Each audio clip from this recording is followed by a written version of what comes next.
if you're like me, you love everything about hunting. It just doesn't involve just going out there and shooting a deer. People who don't really hunt, that's what they think it's about. I love just going out, seeing deer tracks, checking my feeders, doing everything I can to bring deer onto my property, and just seeing what I can do, you know. Most of the time, especially at my age, I do a lot more sitting and looking at them than I do shooting them. But don't get me wrong, I still shoot them because I like to eat them. Oh, we got gnats out here real bad. They like to eat me. But anyways, so what I've learned over, 70 years, I started hunting when I was 9 years old. And we didn't have feeders, never heard of a deer feeder most of my life. But anyways, we started baiting as I got older and everything like that. I've tried every kind of corn, and I use grape Kool-Aid, mix it with corn, and put it in a bucket, and deer and hogs and everything else really, really like that. That's really gonna bring them and put them where you want to shoot them. But I enjoy feeding them, and I want to benefit that deer and all the other animals out there. So we'll always put out water. Now think about this. In the summertime, those deer don't hardly hit a corn feeder at all. In fact, a lot of corn in the summertime is not even good for them. But what attracts deer and all other animals, especially in this area, because you don't know what you're going to see show up on your place, is water. And we have private wells, and we drill those wells, and I think my well is only 5 gallons a minute. That's not very much. So I have a 3,000 gallon holding tank so that I don't run out of water. So I always feel guilty using too much water. And so in this video right here, I've always had the tank out there. I got a 350 gallon tank, and then I've got some other 35 or 45 gallon rubber tanks that I have out there. But so I've had that tank, but I'm going out there filling it up all the time, and keeping it filled up and keeping it clean. That's the main thing too, keeping it clean. I put a little bit of Clorox in there every once in a while to kill everything in there, and I got a swimming pool net and to dip it out to keep them clean. But anyhow, what we're doing now today in this video, we're going to build a guzzler, a rain guzzler to catch rain and bring more water into that 350 gallon tank. And a lot of condensation. Those metal roofs create a lot of condensation and provide a lot more water. But we have some pictures from last year. We just got this place last year, and believe it or not, last year you wouldn't think there was anything in here. This place is thick, and nobody really comes out here. So when we came out here and started working, we basically ran everything off. Then we started putting the water out, and they weren't really hitting the feed or anything like that, but they started showing up because of the water. And like this summer, it's July, of course. And so they're not hitting our feeders. I turn them way down to 4 or 5 seconds. In deer season, we turn them up to 12 to 18 seconds to show you the difference. So they're not really hitting that corn, but what still brings them on this property right here is that water. And then they will pass by our feeders and pick at them and go on. But this is low fence property. And so you see some of these game camera pictures that we have, you'll see what we brought in here.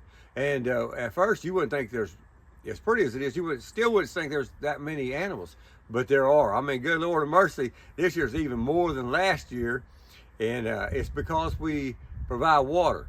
And of course, some other things we'll go through closer to deer season. But anyways, the video's about building a guzzler to save some water. Thanks a lot. All right, it's Saturday, and Sunday night Monday next week, we're supposed to have a hurricane come in. So what better time than to get started on a rain guzzler. So I've got all these old cedar posts right here. These were cedar trees I cut down when I was clearing. I save them because you're going to use them for something. So I'm going to use these as the legs right here. I got to cut them all up.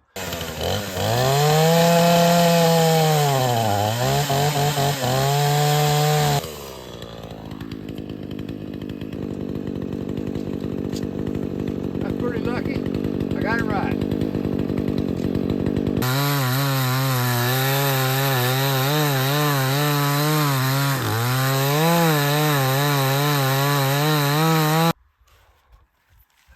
You gonna put all 4 of those in the 4-wheeler? No, I'm gonna come back and get them one at a time. Makes better content. Working with your wife. She thinks I'm stupid.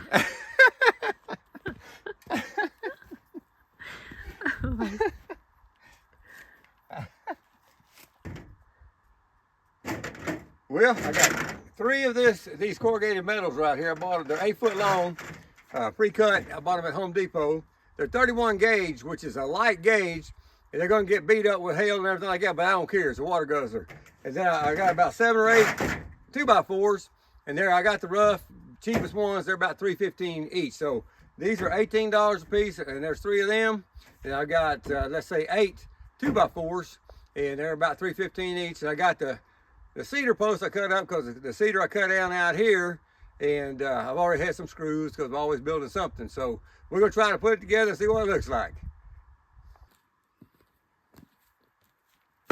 That ought to do it. No.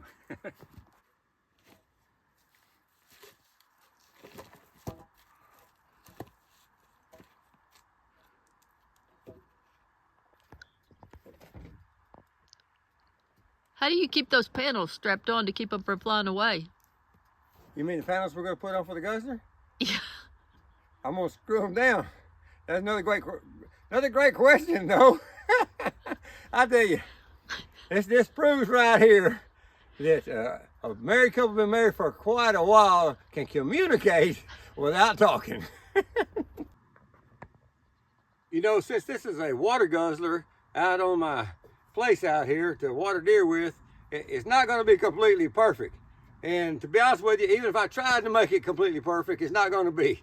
So, because I'm using a crooked post, kind of a crooked post for my legs. All of them are going to be they're not perfectly straight. So I'm just putting my quick square, my speed square right here and trying to get it lined up a little bit. That's going to be close enough. All right. There we go, it rolls. Everything just changed anyway.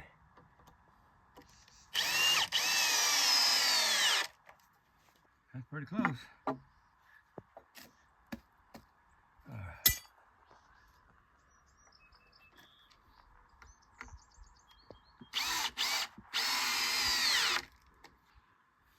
Alrighty. So far, so good.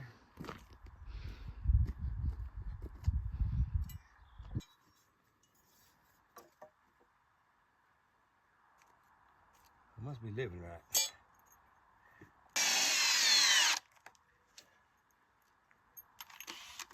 I just put a couple screws at a time in there because when it comes time, I'll put 1 or 2 more screws, maybe 3 or 4 screws in each post. And if it's off a little bit, I can kick it and make it straight.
Just to keep it real, you can see how plain it is. The physique of an old man just gets better and better the more he sweats.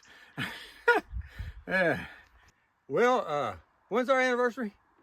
July 11th. July 11th. I knew that. I just want to see if you did. But anyways, she's been hitting all this month. She wanted something round for her anniversary gift. So, well, here it is. This is round. And, you know, I'm making her a water guzzler for her water trough because her deer stands just right over there on that draw.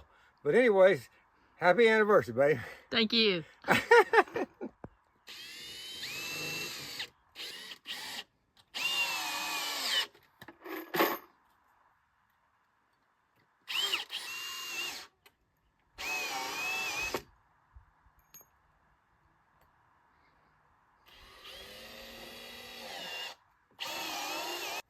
just a suggestion, a bit of caution.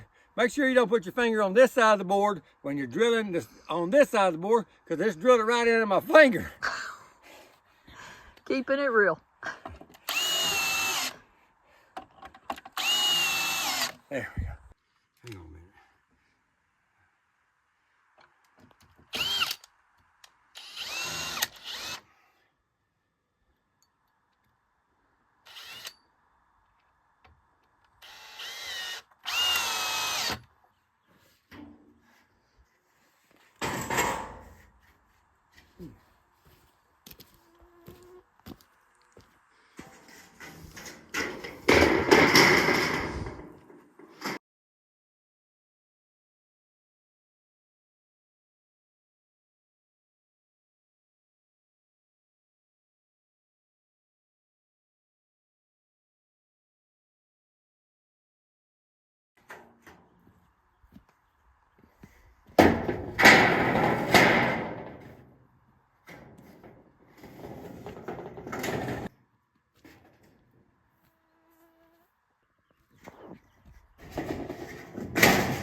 All right, we had to take a break, go back up to the house. My shirt was soaking wet and so was I. I just couldn't do any more, got hot quick. This job should take 45 minutes to an hour.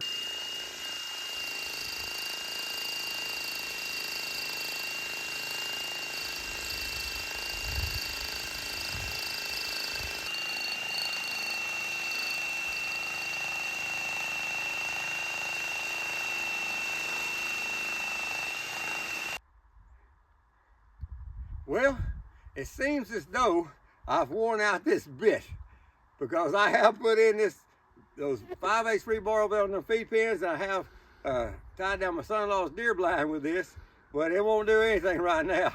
So we're not going to be able to tie it down today. But I am going to leave these the rebar out here. I'm going to order me a 24-inch carbide bit from Amazon and put it in there, because if you walk over here, come over here, babe. You see right here, that's a solid rock. And pushing this off with the dozer, that rock right there is barely showing through. But if you took the hook of that blade and pull that rock up, it's probably big as a 4-wheeler. So that rock right there is going to be, I mean, it's a deep, heavy rock. Same way this whole area right here has got solid rock all the way underneath it. But I'm gonna get that 24-inch carbide bit and drill it in there, because there's no way I can dig a post in here. But anyways, for a later episode of this fun job we did here. But you didn't get to see some of the stuff that went on, because I put it all together and it was 6x8. And then I go, babe, it's too short, or it's too long. So then we had to shorten it up so we could move the metal forward. But that worked out. By the time I got that done, I was sweating so bad I couldn't even breathe. So we went back up to the house, drank some water, ate some fish and French fries, and cooled off, came back out here and got it done. But for all other purposes, it's done. Only thing I'm gonna do, I'm gonna clean out the back of the 4-wheeler, run up to the house, and I got a 5-gallon jug, and I'm gonna just pour water on here because it's got dust all over it. I'm gonna clean it off. I put lap screws in there too, and I'm gonna clean it off, just let it run down, make sure it's not dripping underneath.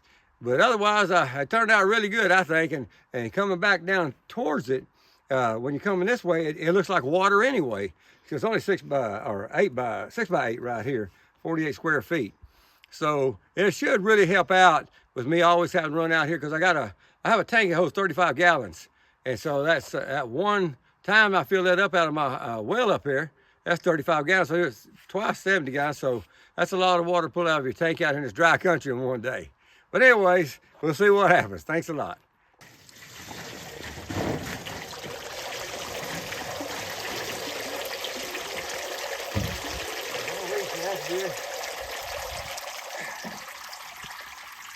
We all washed off, get dust off of it.